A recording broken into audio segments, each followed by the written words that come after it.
Night. The kind that pressed against windows and made the city feel like it was holding its breath. Miharu Zhao sat on the bathroom floor of her studio apartment with a pregnancy test balanced on her knee and a phone that wouldn't stop vibrating against the tile. 2 pink lines. Clear. Unmistakable. Final. Her phone lit up again. Unknown number. The same unknown number that had been calling for 3 days straight. She'd ignored it every time because she knew, the way prey knows when it's being tracked, that the moment she answered, everything would change. The screen went dark, then immediately lit again. A text message this time. We know about the baby. We need to talk. You have 48 hours. Miharu's hands didn't shake. That was the worst part. Her hands should have shaken. Normal people's hands shook when they received messages like this. But she'd been raised by wolves who'd taught her that fear was a luxury and hesitation was a death sentence. She set the phone face down and looked at the pregnancy test again. 6 weeks, maybe. 7 at most. She knew exactly when it had happened. New Year's Eve. A hotel bar in Manhattan. A man with an Irish accent and green eyes who'd made her laugh for the first time in months. They'd talked about art and architecture and things that had nothing to do with blood or legacy or prophecy. His name was Declan. She hadn't known, not then, that he was Declan Byrne, nephew of Liam Byrne, head of the Irish syndicate that controlled half of Boston's waterfront and had been quietly expanding south into territories that used to belong to her father. Used to. Vincent Zhao had been dead for 6 months. Heart attack. Quick. Painless. He'd been holding Miharu's hand at a Sunday dinner, mid-sentence about wanting to visit Tokyo in the spring, when his face went gray and his grip loosened and he was just gone. She'd held his hand until the paramedics arrived.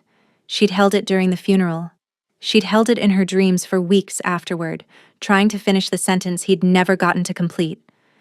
Now she was pregnant with the child of a man whose family wanted exactly what every family before them had wanted: to use her. To control her, to turn her into a symbol of something larger than herself. Her phone vibrated again. This time, she picked it up. The message was longer. Miss Zhao, my name is Liam Byrne. I believe you know my nephew. And we have much to discuss regarding the child you're carrying. I'm offering protection, resources, and a future free from the violence that took your father. But time is limited. Others will learn of this soon. Meet me, or spend the rest of your life running. Miharu read it twice. Then she stood, walked to the window, and looked out at the city her father had helped carve into pieces.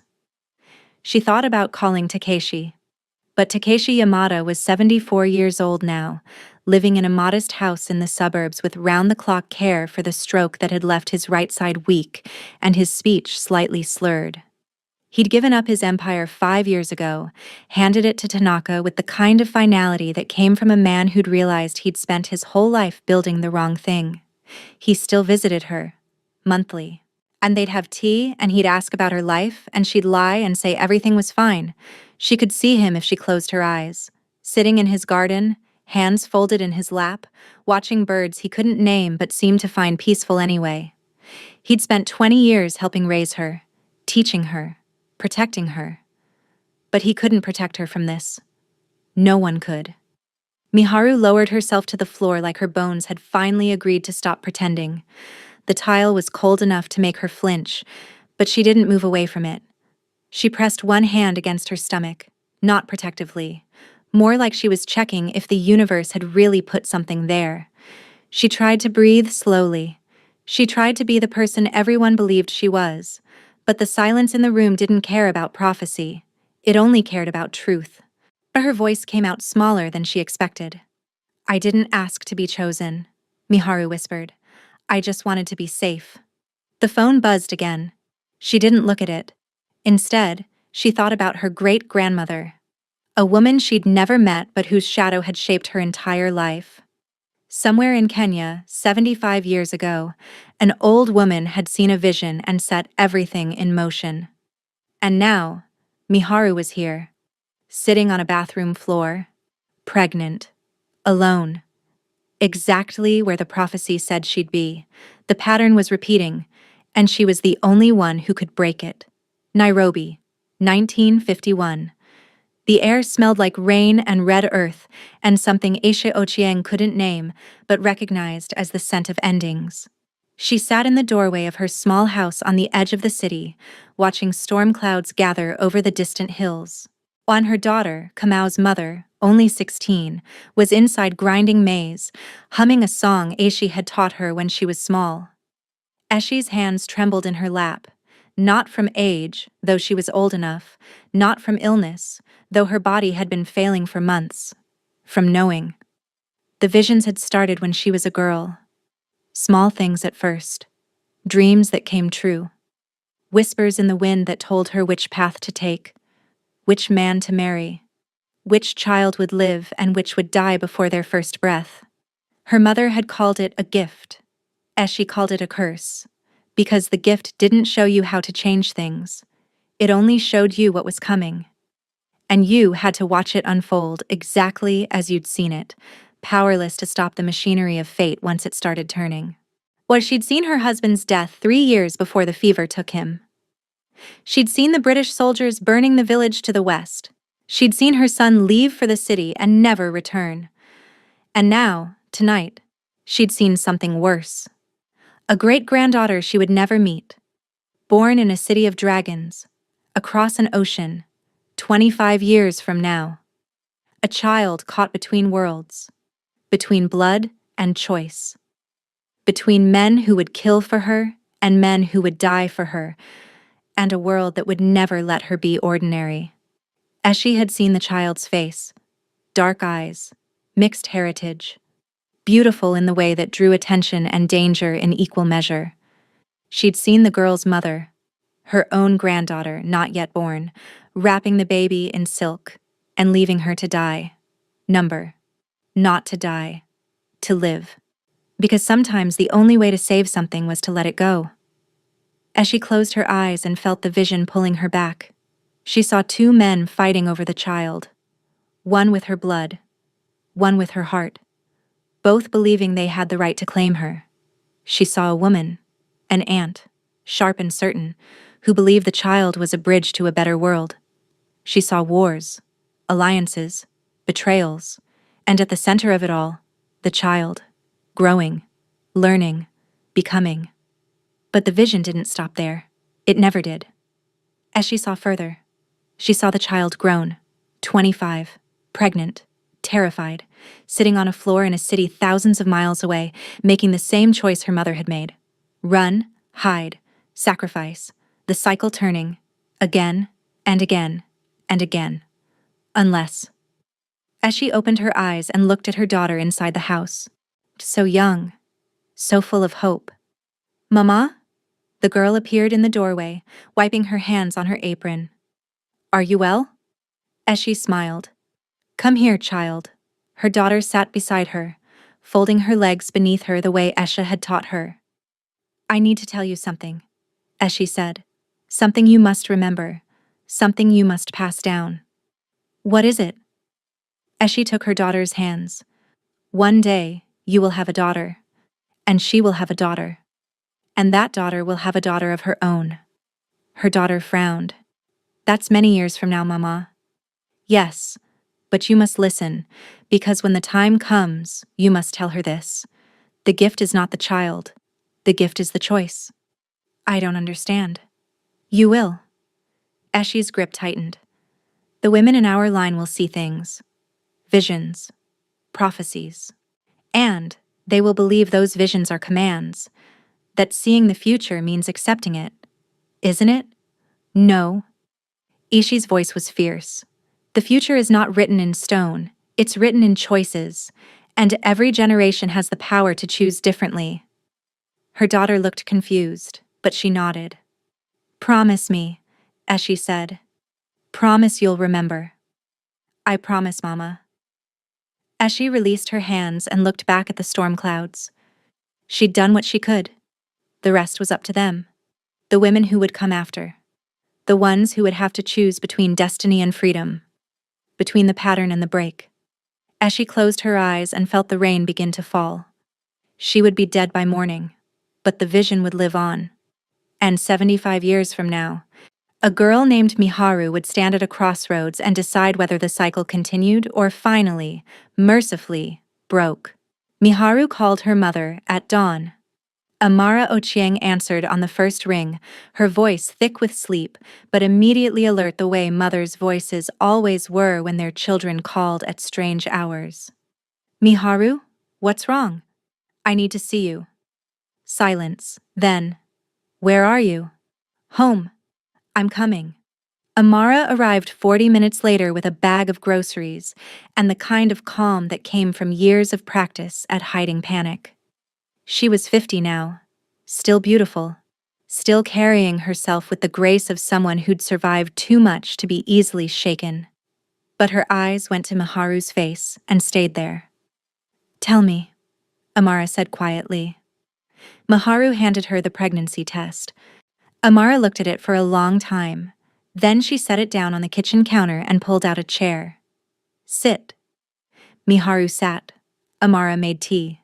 She didn't ask questions, didn't rush, just moved through the small kitchen with the practiced efficiency of someone who knew that some conversations required ritual. When the tea was ready, she poured 2 cups and sat across from Miharu. Who's the father? Amara asked. Declan Byrne.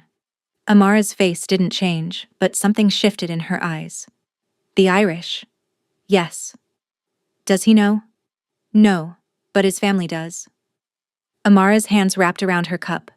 How? I don't know. But they're watching me. They've been watching me. They sent a message last night. What did it say? Miharu pulled out her phone and showed her. Amara read it twice. Then she set the phone down and looked at her daughter. What do you want to do? I don't know. Yes, you do. Miharu's throat tightened. I want to disappear. Take the baby somewhere they'll never find us. Raise her in peace. Her? I don't know. But it feels like a her. Amara smiled faintly. I thought the same thing about you. They sat in silence for a moment. Then Amara spoke again, her voice quieter. Do you remember what I told you? About why I left you at the dump? Yes. Do you understand it? Miharu looked down at her tea. You were trying to save me. I was trying to give you a chance. Amara's voice cracked slightly. A chance to be raised by someone who could protect you. Someone who wasn't running. Someone who wasn't broken. You weren't broken. I was. Amara's hands trembled, not from age, but from remembering. There were nights, Amara said. I prayed God would take the gift back. Miharu's face tightened, the words landing like betrayal. Amara shook her head quickly, tears gathering before she could stop them. Not because I didn't want you, she said. Because I did. Because you were mine before you were anyone else's. Her throat worked like it was swallowing glass. But I didn't want this life for you. Miharu reached across the table and took her mother's hand. I know. Do you? Yes. Amara wiped her eyes. Then you know why I'm going to tell you this. Don't run. Don't hide. Don't repeat what I did. Miharu pulled her hand back. What else am I supposed to do? Face them. All of them. The Irish. Kamaria. Everyone who thinks they have a claim to your life or your child's life. Face them and tell them no. That's not enough. It's everything. They'll come for her anyway. Then you make sure they regret it. Miharu stared at her mother. You sound like Vincent. Amara smiled sadly. Your father taught me a lot of things. One of them was that sometimes the only way to end a war is to make it too expensive to keep fighting. And if that doesn't work? Amara's smile faded. Then you do what I should have done 25 years ago. You stand your ground and you fight. Miharu visited Takeshi 3 days later. He lived in a small house in a quiet suburb, surrounded by gardens he could no longer tend himself but insisted on keeping. A nurse named Helen let Miharu in and gestured toward the back porch where Takeshi sat in a wicker chair, wrapped in a blanket despite the mild weather. He looked up when she approached and smiled. It was slower than it used to be, his face not quite symmetrical anymore, but it was still warm. "Miharu," he said, his voice slightly thick. "This is a surprise." She sat in the chair beside him. "I should visit more." "You visit enough?" He studied her face. "What's wrong?" "Why do you think something's wrong?" "Because I've known you since you were 4 days old, and I can always tell." Miharu looked out at the garden. "I'm pregnant." Takeshi didn't respond immediately. He just sat there, his good hand resting on the arm of the chair, his breathing steady. "I see," he said finally. "The father is Irish, connected to Liam Byrne." "Ah. They want the baby."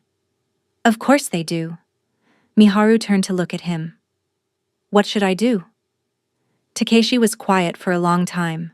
When he spoke, and his voice was careful. "What do you want to do?" "Everyone keeps asking me that. Because it's the only question that matters. I don't know what I want." "Yes, you do." Miharu's hands clenched. "I want to be left alone. I want to raise my child without looking over my shoulder. I want a normal life." "Then take one." "It's not that simple." "It's exactly that simple." Takeshi shifted in his chair, wincing slightly.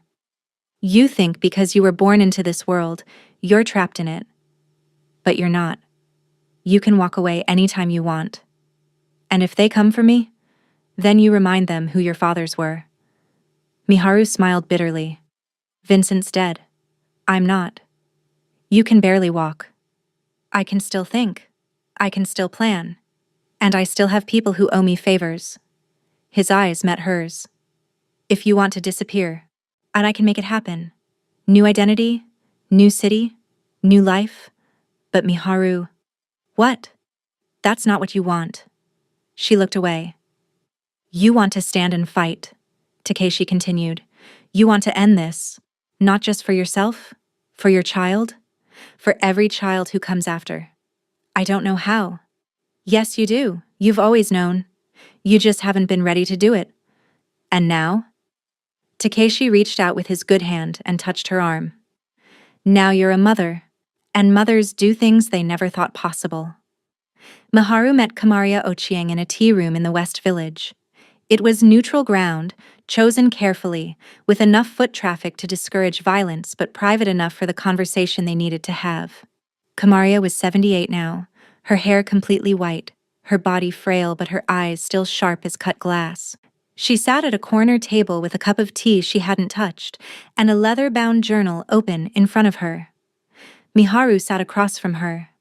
They hadn't spoken in 5 years.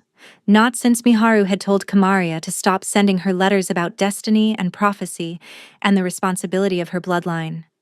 "You're pregnant," Kamaria said without preamble. "How did you know?" "I've been watching you since you were born. Did you think I'd stop now?"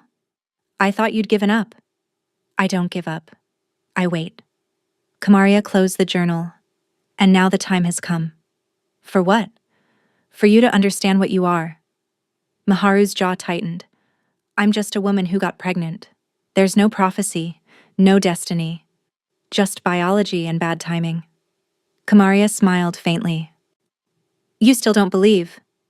"Believe what?" "That you matter." "I don't want to matter." "Too late." Kamaria leaned forward. "The Irish know about the baby. The Russians know. The Colombians know. Every criminal organization in this city knows. And they all want the same thing. To use her. To control the future."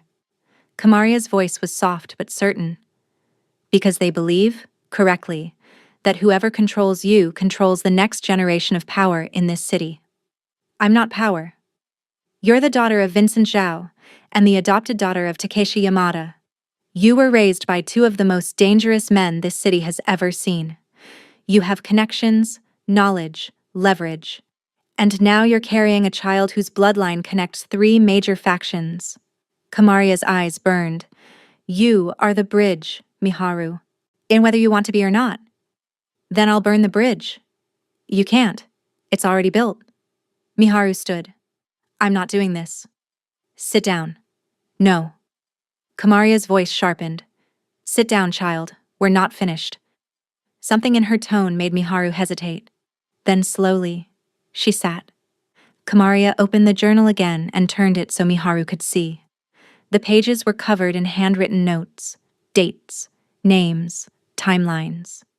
This, Kamaria said, is 75 years of history, starting with your great-grandmother Aisha, the first seer in our line, the woman who saw you before you were born. I know the story. You know the version I told you, but you don't know the truth. What truth? Kamaria traced a finger down the page. Eshi didn't just see you. She saw your daughter. And your daughter's daughter. She saw 5 generations of women, each one carrying the same burden. Each one believing they were chosen. Each one sacrificing everything for a prophecy that was never real. Miharu went cold. What? The prophecy was a lie. Kamaria's voice was almost gentle. Or rather, it was a belief that became true because people believed it. Eshi saw a pattern, a cycle of violence and sacrifice, and she thought it was destiny. But it wasn't. It was just trauma repeating. Then why did you? Because I believed it too. For 60 years, I believed that you were the answer. That if I could raise you correctly, shape you correctly, I could break the cycle. But I was wrong. Kamaria closed the journal. The cycle doesn't break because someone else tells you how. It breaks because you choose to break it yourself. Miharu's hands were shaking. Why are you telling me this now? Because your daughter is the last one. The pattern ends with her, but only if you choose to end it. How? Kamaria stood, leaning heavily on her cane. By refusing to play the game, by walking away from all of it. The violence, the prophecy, the belief that your child has to be anything other than a child. She looked at Miharu with something that might have been love or regret, or both. Your great-grandmother saw the pattern. Your grandmother tried to escape it. Your mother tried to save you from it. And now you have the chance to end it, but only if you're brave enough to choose yourself. She turned and walked out of the tea room, leaving Miharu alone with the journal. Miharu opened it and read. By the time she finished, the sun had set and the tea room was closing. She closed the journal and stood. She knew what she had to do. The meeting with Liam Byrne was set for the following Tuesday. Neutral ground again. A private room in a restaurant in Midtown. Miharu arrived early with Kenji, Takeshi's former driver, now in his 80s but still sharp, and 2 security guards she'd hired specifically for this. Liam Byrne arrived exactly on time with his nephew Declan, and 3 men who looked like they'd been carved out of granite. Liam was 60, silver-haired, with the kind of face that had been handsome once, but now just looked hard. He moved like a man who'd spent his life making other people uncomfortable and enjoyed it. Declan looked nervous. They sat across from each other at a long table. Liam folded his hands and smiled. Miss Zhao, thank you for meeting with me. I didn't have much choice. Everyone has a choice. Then let me be clear about mine. I'm keeping the baby. I'm raising her myself. And I'm not interested in your protection, your resources, or your future. Liam's smile didn't falter. I admire your spirit. Your father would be proud. My father is dead. Yes, and that's exactly why you need my help. I don't need anyone's help. You're pregnant and alone. The Russians are watching you. The Colombians are watching you. Hell, half the city is watching you, waiting to see what you'll do. You think you can survive that on your own? Yes. Liam leaned back. You're lying. I'm not. Then you're a fool. Miharu stood. This meeting is over. Sit down. No. Declan spoke for the first time, his voice quiet. Miharu, please. She looked at him, really looked at him. He seemed smaller than she remembered, less sure. Did you know? She asked. Know what? About this. About your uncle. About the plan. There's no plan. Don't lie to me. Declan's face flushed. I didn't know. Not when we met. But when I told my family. You told them? I thought. He stopped. I thought they'd be happy. I thought maybe we could. Could what? Get married? Raise a family? Live happily ever after? Yes. Miharu laughed. It was a bitter sound. You're as naive as I was. Liam interrupted. Miss Zhao, sit down. We're not finished. Miharu ignored him. She looked at Declan one more time. Stay away from me. Stay away from my child. If I see you again, I'll assume you're a threat. She walked out. Behind her, she heard Liam's voice, cold and certain. This isn't over, Miss Zhao. Not by a long shot. She didn't look back. 3 weeks later, someone tried to kill her. It happened outside her apartment building at night. 2 men, professionals. They came at her from both sides, moving fast and silent. But Miharu had been trained by the best. Vincent had taught her to read body language, Takeshi had taught her to anticipate patterns, and Kenji had taught her that the best way to survive an ambush was to not be where your attackers expected you to be. She moved before they reached her, ducking low and to the left, her hand already reaching into her bag for the small knife she carried. The first man swung it where she'd been. The second adjusted, but not fast enough. She slashed at his wrist, felt the knife connect, heard him swear. Then she ran. Not away. Went toward the building entrance where the doorman was already looking up, already reaching for his phone. The men didn't follow. They disappeared into the night like smoke. Miharu made it inside, her heart hammering, her hands shaking. The doorman called the police. She called Kenji. By the time the police arrived, Kenji was already there with 4 men who positioned themselves around the building like sentries. The police asked questions. Miharu gave vague answers. They promised to patrol the area. She thanked them and knew it wouldn't be enough. After they left, Kenji walked her upstairs. Who sent them? He asked quietly. I don't know. Could be the Irish. Could be anyone. What do you want to do? Miharu looked at him. Kenji was 82, his hair white, his movements slower than they'd been, but his eyes were still steady. I want to end this, she said. How? I don't know yet, but I'm tired of running. I'm tired of looking over my shoulder. I'm tired of living in fear. Kenji nodded. Then we fight. I'm pregnant. I know. I can't. You can, and you will. Because you're your father's daughter, and because you don't have a choice. Miharu pressed her hand against her stomach. She was 12 weeks now, starting to show. What if I lose her? You won't. You don't know that. No. But I know you. And I know that if anyone can survive this, it's you. Miharu closed her eyes. When she opened them, they were harder. Okay, she said. Then let's end it. The plan came together over the next 2 weeks. Miharu reached out to every faction, the Russians, the Colombians, the Koreans, the Chinese, the Irish. She sent them all the same message. Neutral meeting. Final offer. Take it or leave it. Most of them came. The meeting was set in the same warehouse where Vincent and Takeshi had met 25 years ago. Castellano's old territory. Neutral ground that had been respected for decades. Miharu arrived with Kenji and 6 armed guards. The representatives arrived in waves. Liam Byrne with Declan and his men. Alexei Volkov for the Russians. Carlos Mendoza for the Colombians. Representatives from the other factions. They sat around a large table, eyeing each other with the kind of tension that could ignite into violence at any moment.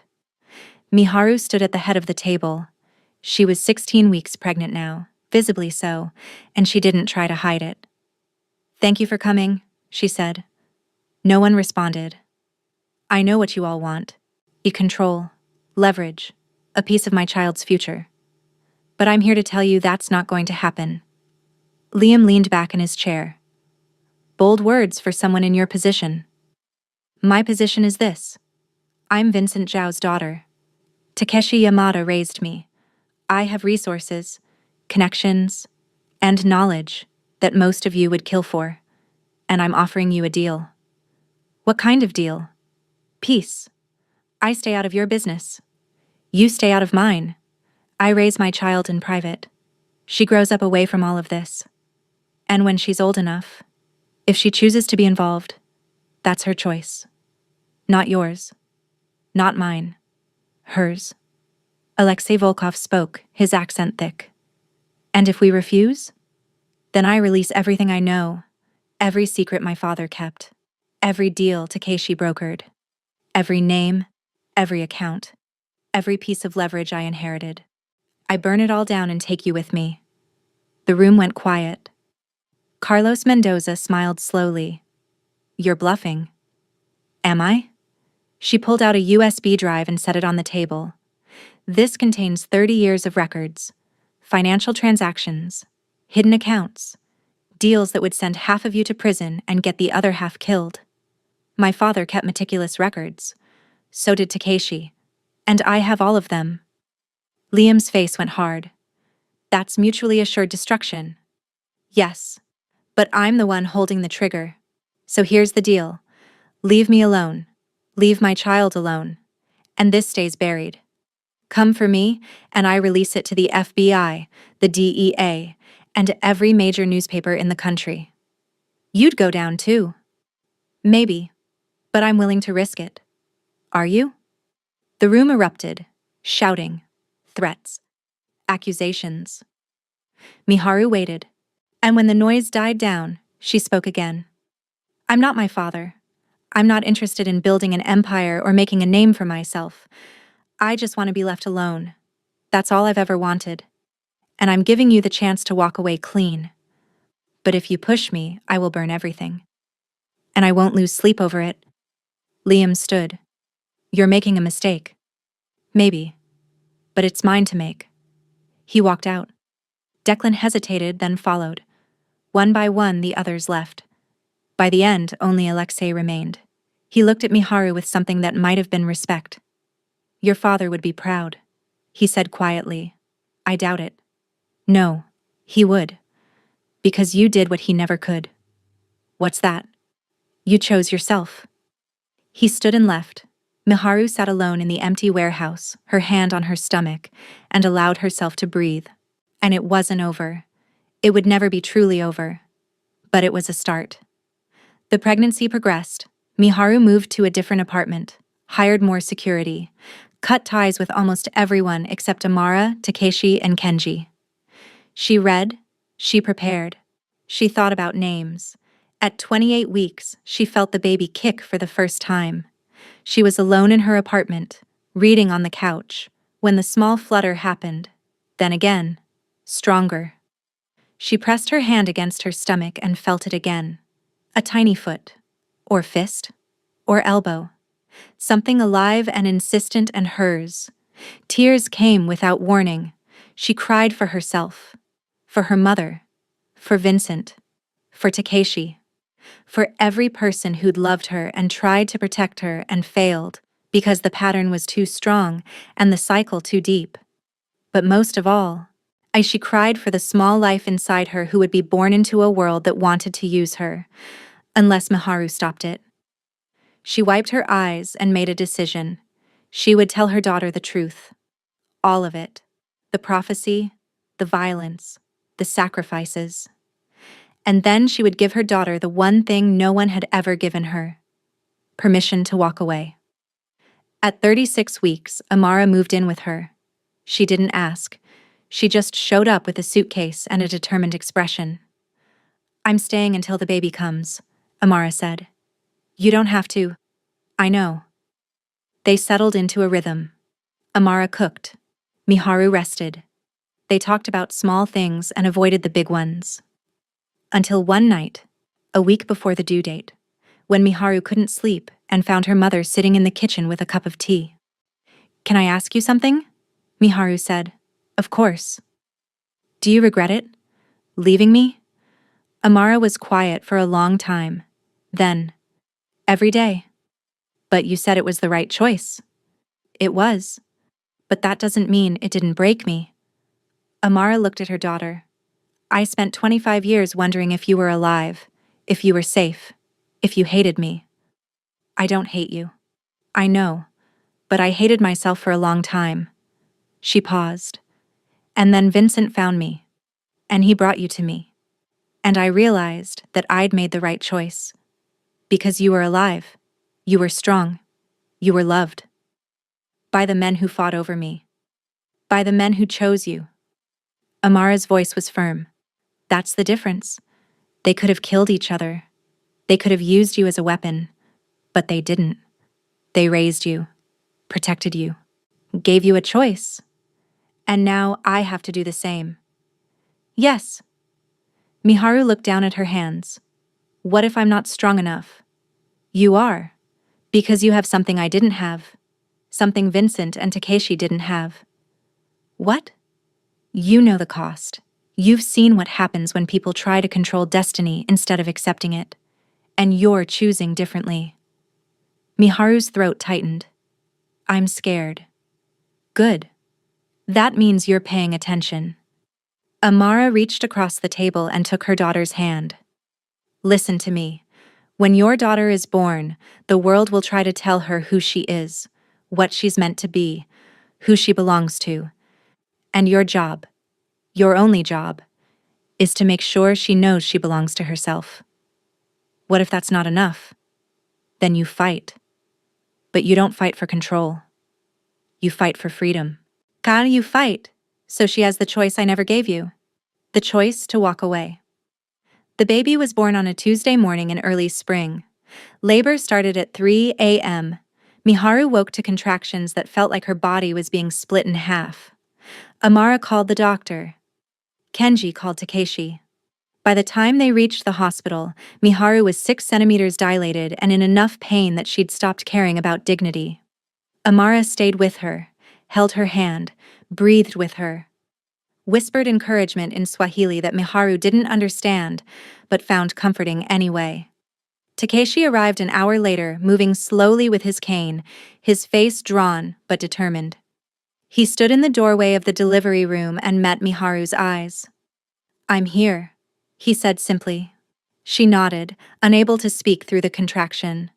The labor lasted 8 hours. At 11:47 a.m., the baby was born. A girl. 7 pounds, 3 ounces. Dark hair, dark eyes, screaming with all the fury of someone who'd been forced into existence without permission. The doctor placed her on Miharu's chest and Miharu felt something inside her shatter and rebuild simultaneously. This was her daughter. Not a prophecy, not a weapon, not a bridge, just a tiny, angry human who needed her. Hi, Miharu whispered through tears. Hi, baby. I've got you. The baby stopped screaming. She opened her eyes, unfocused, searching, and looked at Miharu's face. And in that moment, Miharu understood. Everything her mother had done, everything Vincent had fought for, everything Takeshi had sacrificed. Love wasn't about ownership. It was about this. This small, perfect stranger who trusted you to keep her alive. Amara was crying. Takeshi was crying. Even Kenji, standing in the hallway, had to wipe his eyes. The baby made a small sound.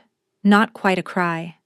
Just a noise that said she was here, and she was real, and she wanted everyone to know it. Does she have a name? The nurse asked. Miharu looked down at her daughter. She'd considered dozens. Maya, Aisha, Zara. Names from her heritage. Names that meant something. But in the end, there was only one name that felt right. Hope, Miharu said softly. Amara's breath caught. Takeshi smiled. The nurse wrote it down. Hope Ocheng Zhao.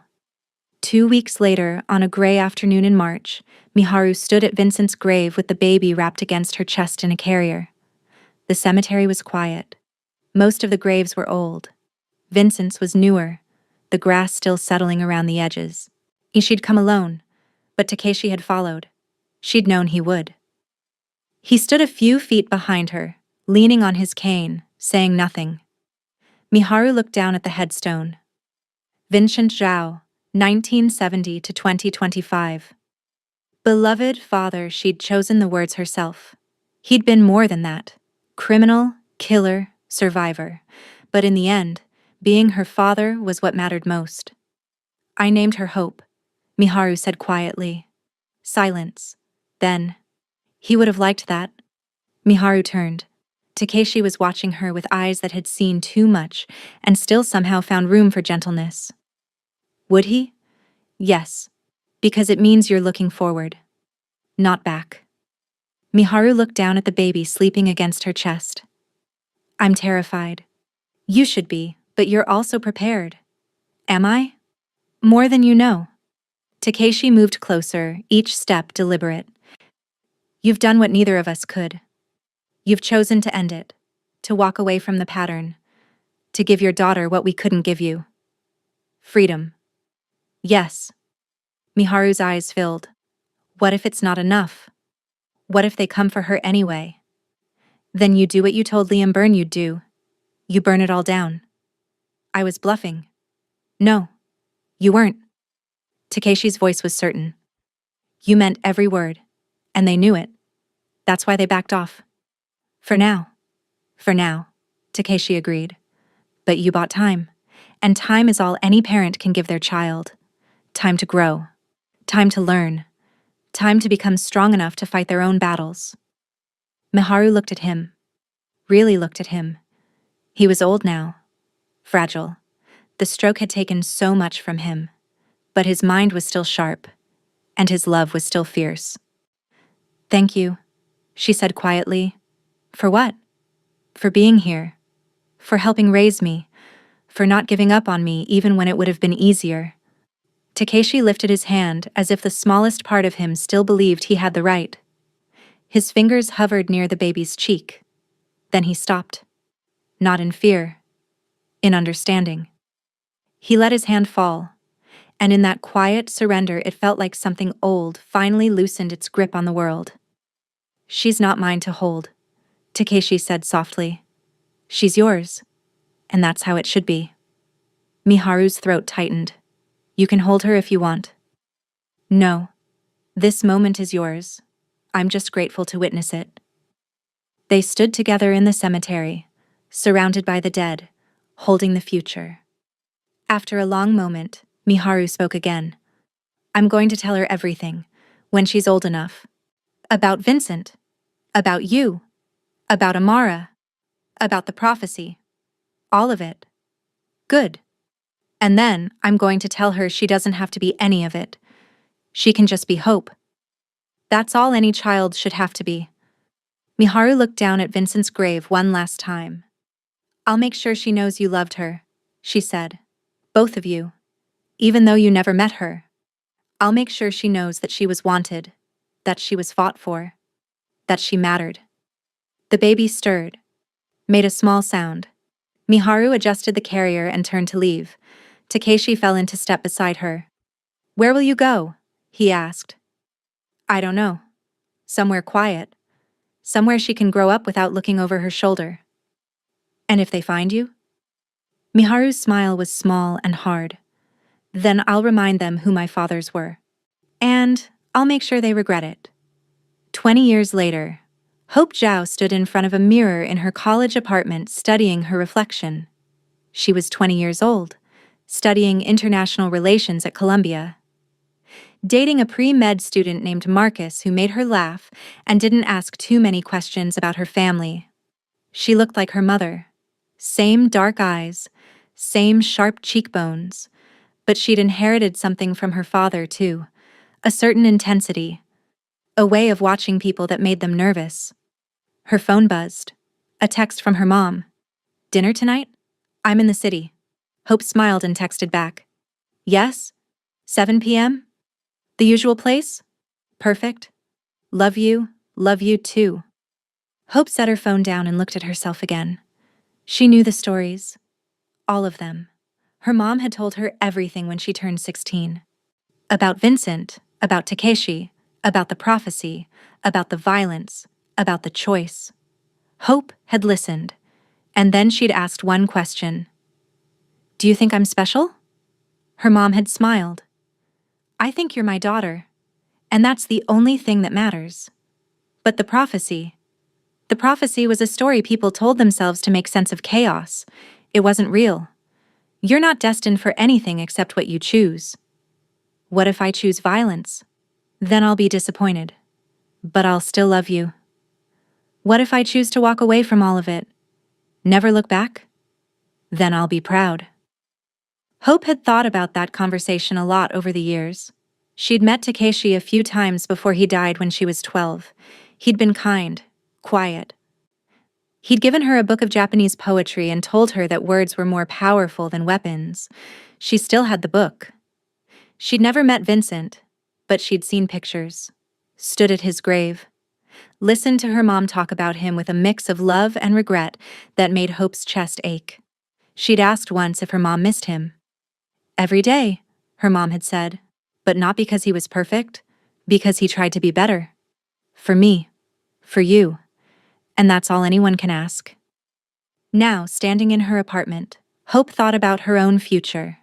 She'd been approached twice in the last year by people who knew who she was, who her family was, what she represented.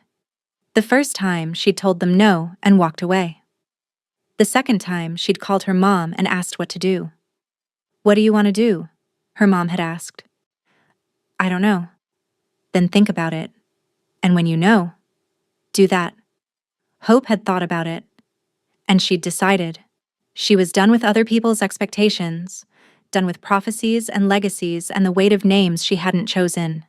She was just Hope, a college student with a boyfriend and dreams of working for the UN and maybe, someday, making the world a little less violent. Not because she was destined to, but because she wanted to. Her phone buzzed again. This time, an unknown number. She almost didn't answer, but something made her. "Hello? Hope Zhao. Yes? My name is Kamaria Ochieng. I'm your great-great-aunt." Hope went still. "I know who you are." "Good. Then you know why I'm calling." "No, I don't." "Because it's time. The prophecy." Hope hung up. Her hands were shaking.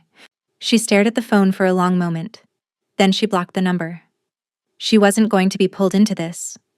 She wasn't going to be the next link in a chain that should have been broken generations ago. She was going to be Hope. Just Hope. And that was enough. That night, at dinner, she told her mom about the call. Miharu listened without interrupting. Then she reached across the table and took her daughter's hand. "I'm proud of you," she said quietly. "For what?" "For choosing yourself." Hope smiled. "You taught me that." "Did I?" "Yes. You taught me that I don't owe anyone anything except the truth. And the truth is, I'm not interested in being special. I just want to be happy." Miharu's eyes filled. "Then be happy." "What about Kamaria?" "I'll handle her." "Mom." "I said I'll handle it. You focus on your life. Your future. Let me worry about the past." Hope squeezed her mother's hand. "Thank you." "For what?" "For breaking the cycle. For giving me a choice. For letting me be ordinary." Miharu smiled through tears. "You're not ordinary. But you're free. And that's better." They finished dinner, talked about small things, laughed. And when they said goodbye on the street corner, Miharu watched her daughter walk away into the crowd and felt something she hadn't felt in years. Peace. Not the fragile kind that could shatter at any moment, but the deep, certain kind that came from knowing you'd done everything you could. Hope was free. The cycle was broken. The bridge had held. Miharu stood at Vincent's grave one last time. It was early spring again. 20 years since Hope had been born. 6 months since Takeshi had died peacefully in his sleep. She'd scattered his ashes in the garden he loved. Now she stood at Vincent's headstone with flowers in her hand and words in her throat that she'd been holding for 2 decades. "She's beautiful," Miharu said quietly. "Smart, kind, strong.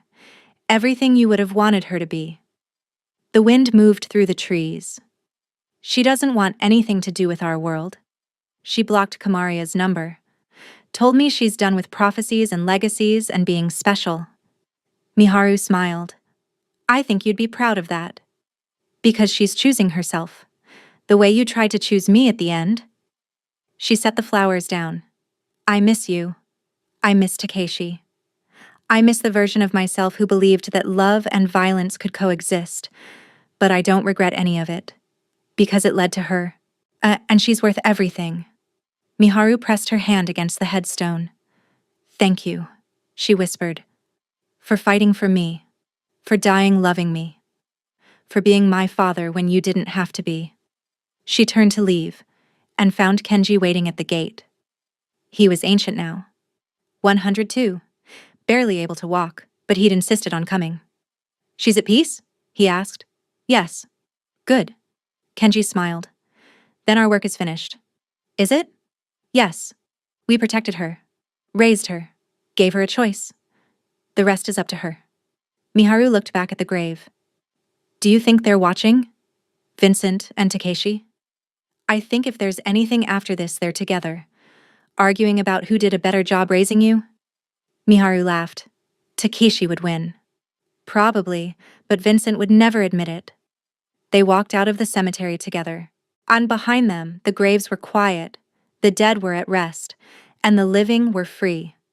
The prophecy had ended. Not with violence, not with sacrifice, but with a simple, radical choice: to love without ownership, to protect without possession, to give the next generation what the last one never had. Freedom and hope. Always hope.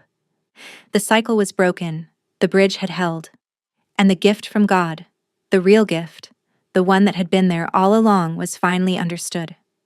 Not the child. The choice. Always the choice.